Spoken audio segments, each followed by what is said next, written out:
हरे कृष्णा मेरे प्यारे बंधुओं। आज हम एक बहुत ही बड़े सवाल जो कि हर दूसरे व्यक्ति के द्वारा पूछा जाता है के बारे में बात करेंगे। जी हाँ मेरे प्यारे बंधुओं, यह सवाल है कर्म बड़ा या भाग्य। बहुत से ऐसे महान ज्ञानी संतों ने कर्म तथा भाग्य की अलग अलग व्याख्या की है। कर्म की व्याख्या करते हुए तुलसीदास जी ने लिखा है, कर्म प्रधान विश्व करी राखा, अर्थात यह विश्व कर्म प्रधान है, यहाँ पर कर्म का अधिक महत्व है। भागवत गीता में भी श्री कृष्ण ने कर्म की महिमा बताते हुए कहा है कि जो व्यक्ति कर्म करता है वह मुझको ही प्रिय है, किंतु कुछ संत जनों जैसे कबीरदास जी आदि जो भाग्य में विश्वास रखते हैं, उनका कहना है कि जो भाग्य में है उससे अधिक किसी को नहीं मिलता है। या हम कुछ लोगों को ऐसा कहते सुन सकते हैं कि जो भाग्य में लिखा है उसे हम बदल नहीं सकते, तो फिर कर्म क्यों करें। तो आइए जानते हैं, कर्म बड़ा या भाग्य बड़ा। भाग्य क्या है, कर्म और भाग्य में कौन बड़ा है, यह जानने से पहले हमें यह जानना होगा कि आखिर भाग्य क्या है, भाग्य निर्माण कैसे होता है। दोस्तों, हिंदू धर्म पुनर्जन्म में विश्वास रखता है। हिंदू धर्म के हिसाब से आत्मा एक शरीर को छोड़कर दूसरे शरीर को धारण कर लेती है। इसका उल्लेख आपको भागवत गीता में भी मिलता है। व्यक्ति के द्वारा इस जन्म के संचित कर्म ही अगले जन्म के लिए भाग्य का कार्य करते हैं। संचित कर्म अच्छे या बुरे किसी भी प्रकार की हो सकती है। आइए अब इसे एक उदाहरण से समझते हैं। आप इस जन्म में जैसे कार्य करते हैं, अर्थात अच्छे जैसे दान पुण्य, दूसरों की मदद करना आदि, तो यही कर्म जब तक आप जीवित हैं तब तक तो आपकी सहायता करेंगे ही।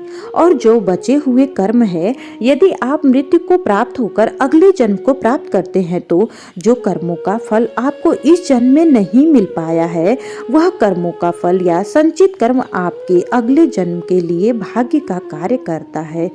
यदि आपके संचित कर्म अच्छे थे तो आपका भाग्य अच्छा है, और यदि आपके संचित कर्म बुरे थे तो आपका भाग्य बुरा होता है। अब इसी के साथ जानते हैं कि कर्म क्या है।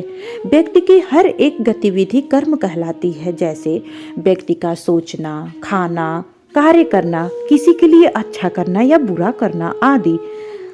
आइए भागवत गीता के अनुसार जानते हैं कि कर्म बड़ा है या भाग्य बड़ा है। भागवत गीता के अनुसार कर्म बड़ा या भाग्य, इसे समझने के लिए सबसे पहले हम आपको एक कहानी सुनाते हैं। एक विद्यालय में दो विद्यार्थी अजय व विजय पढ़ाई करते थे। अजय बहुत मेहनती था। वह अच्छे से पढ़ाई करने के बाद भी कक्षा में प्रथम स्थान प्राप्त करने में असमर्थ था, जबकि विजय नकल करके पास होने व भाग्य में विश्वास रखने वाला विद्यार्थी था। अजय और विजय धीरे धीरे अच्छे दोस्त बन गए। अजय भी मेहनत के स्थान पर भाग्य में विश्वास करने लगा, किंतु जब परीक्षा हुई तो अजय विजय के जैसे नकल नहीं कर पाया और वह फेल हो गया। जब उनके अध्यापक को इस बात का पता चला कि अजय फेल हो गया, तब अध्यापक ने उन्हें समझाया कि क्या तुमने कभी बैंक के लॉकर का इस्तेमाल किया है। बैंक लॉकर दो चाबियों की मदद से खुलता है। एक चाबी उपभोक्ता के पास होती है तथा दूसरी चाबी बैंक मैनेजर अपने पास रखता है। ठीक इसी प्रकार हमारा जीवन भी दो चाबियों अर्थात भाग्य तथा कर्म की चाबी पर निर्भर होता है, तथा बैंक मैनेजर की भूमिका ईश्वर अर्थात भगवान निभाता है। हमें अपने जीवन में अपने कर्म रूपी चाबी का इस्तेमाल करते रहना चाहिए। क्या पता कब ईश्वर अपने भाग्य रूपी चाबी का इस्तेमाल करे और हम सफल हो जाए। वहीं दूसरी ओर हो सकता है परमात्मा अपने भाग्य रूपी चाबी लगा रहा हो, पर हम अपनी कर्म रूपी चाबी का इस्तेमाल ही ना कर रहे हों और हमारी सफलता का ताला खुल ही ना पा रहा हो। गीता के अनुसार भाग्य भी कर्मों से ही बनता है, जो कि पिछले जन्मों का कर्म अर्थात संचित कर्म होता है। एक व्यक्ति अमीर घर में पैदा होता है, वहीं कोई गरीब घर में। यह सब उसके पिछले जन्मों के कर्म के आधार पर ही तय होता है। भागवत गीता के अनुसार कर्म का फल तो मिलता ही है।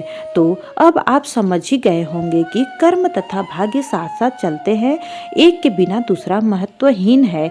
इसलिए कर्म और भाग्य दोनों का ही जीवन में होना बहुत जरूरी है।